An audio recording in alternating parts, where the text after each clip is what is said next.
আপনাকে অবশ্যই আমার দেখতে হবে না। ডাক্তারের কথা বলবো তো আমরা। ডাক্তারকেও তো অবশ্যই দেখবো।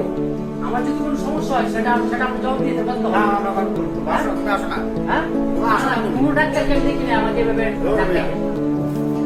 হাত ছাড়েন। হাত ছাড়েন। এই, হাত ধরবেন না বললাম। হাত ধরবেন না। এই দেশের 20 কোটি মানুষের কাছে 20 কোটি মানুষের কাছে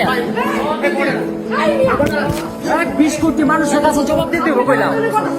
সায়েদ ভাইয়ের আইডি থেকে একটা ভিডিও এবং কি একটা লাইভ প্রকাশ করা হয়। এই লাইভের পরে আপনারা অনেকে আতঙ্কিত হয়ে গেছেন এবং কি আমাকে কি পরিমাণে কল দেওয়ার চেষ্টা করতেছেন আমি অবাক হয়ে গেছি এবং কি আমি অনেক বেশি ভয় পাইছি, না জানি কি হয়েছে।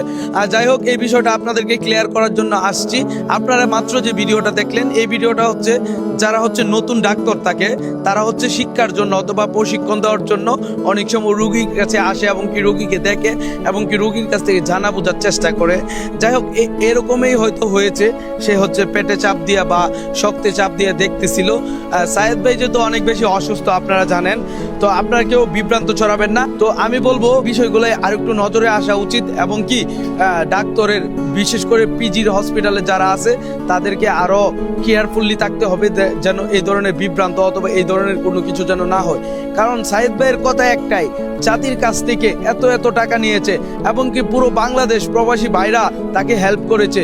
তার যদি একটা কিছু হয়ে যায়, এই দায়বদ্ধতার থেকে জায়গা থেকেই সে হচ্ছে একটা লাইভ করে এবং কি ভিডিও করে এবং কি সায়েদ ভাইয়ের সাথে আমার ফোনে কথা হয়েছে। এই